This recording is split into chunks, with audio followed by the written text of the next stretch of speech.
11 years ago, the first Five Nights at Freddy's was released to the world, and it became a complete sensation, with thousands of people playing the game and redefining what horror games were at the time.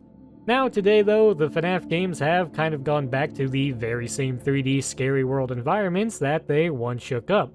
So let's take a look at the first FNAF game and see how it holds up all these years later. Compared to the more modern animatronics like the Mimic or any of the glam rock animatronics, the original cast feels like it has way more life to them. They're not as clean looking or fresh as any of the other animatronics are, and that makes them look really nice.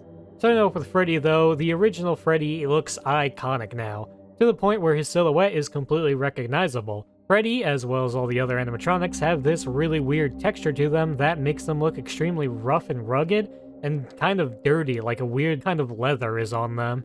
Carrying around his microphone with his little bow tie and hat, it's a really nice design that doesn't feel threatening at the first glance, but is quite nice to look at actually.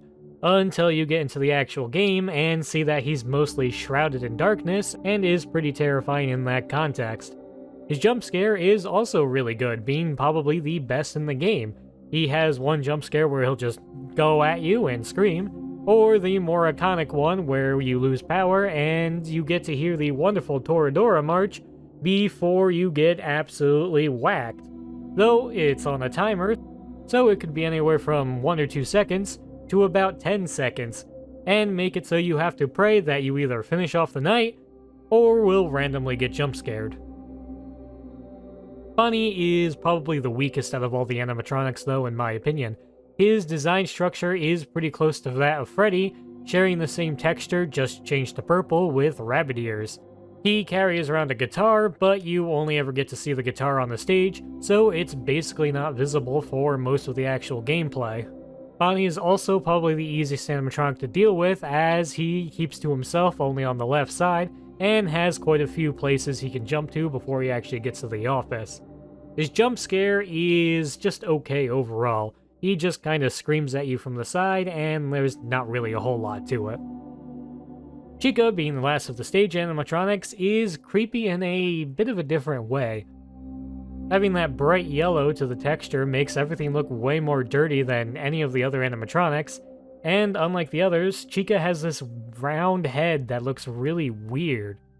It's also one of the only animatronics that doesn't really have eye sockets, which makes it look even weirder to me.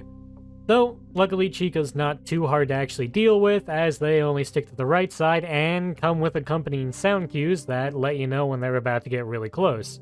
Their jump scare though is pretty much the same as Bonnie's. It's okay. The last animatronic though is Foxy. His red texture makes him stand out a lot compared to the others, and he looks significantly less dirty because of it. Though, as a way to address that, his actual outfit is a lot more actually rugged looking. With a giant hole in his chest, as well as missing the bottom half of his suit, he looks a lot more beat up than any of the other animatronics. Though I really do like the pirate theme of them all, and Foxy's probably my favorite out of the animatronics. Unfortunately though, his jump scare is the worst. He will run down the hall and try and enter the office, and if the door's closed, you'll just hear the running and some knocks and it'll take some power. But if he does jump scare you, he'll just kind of lean in to say hi, and that's it. It's kind of sad that that's really all there is to it. As for the actual environment, the Five Nights at Freddy's, this building looks absolutely dilapidated. You can't really see much because a lot of the whole map is covered in darkness, but you can clearly see the office, and it looks far worse for wear.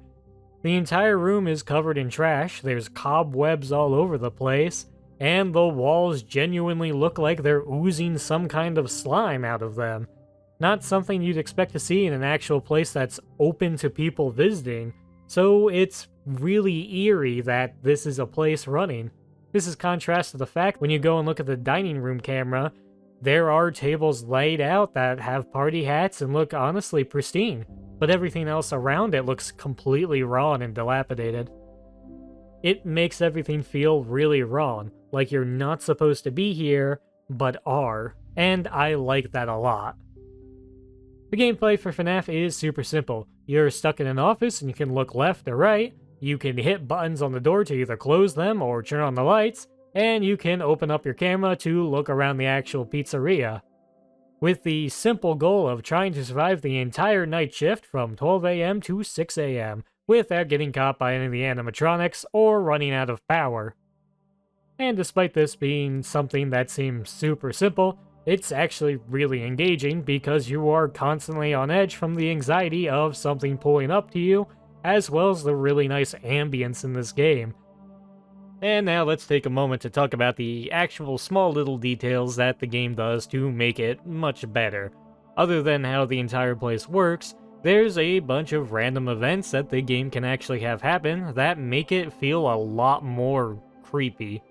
One of the most common ones is the It's Me screen that pops up randomly when you encounter Golden Freddy, or the poster in the hallway switching. But there's also one such as the endoskeleton in the repair room looking up and staring at the camera, as well as Freddy doing it as well. This adds a lot of charm to the game and kinda scares the hell out of you because suddenly things have shifted while you're already on edge from trying to survive the other animatronics coming at you. I really like this a lot, and I feel like it was lost in the newer games. If I were to compare it to the modern FNAF games, I'd say that these end up becoming a lot better, because in the modern ones I can now run away from the stuff, and it just doesn't have the same feel that the old games had. Even though obviously you can't remake FNAF 100 times, this formula would get super dull. It feels refreshing again though, because they went back to doing the old style of horror, making their own game fresh again. It's really weird how that works, but it's true. At least it feels like it. My own experience with the game though was pretty good, as I played through it again for the first time in a really long time. Night 1 is really uneventful, and the only animatronics that move anyway are Bonnie, Chica, and sometimes Foxy if you decide not to look at the cameras at all.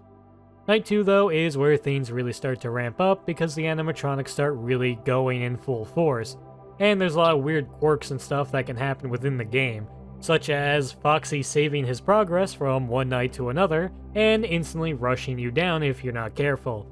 But I had a lot of fun playing it, and would highly recommend it if you decide to go and actually play it, to go and get it. It is a lot of fun to play FNAF, especially now, though if you decide to go and watch any more videos, I recommend not looking at any kind of how-to strategies, because once you learn how the game actually internally works, it gets really easy to beat, and kinda loses a lot of the fun. So if you go in blind, it's going to be a much better experience, and that's what I would say to go and do. So to answer the question at the start of this video, does FNAF hold up today? Yeah, it holds up really well, I think, but that's just my opinion.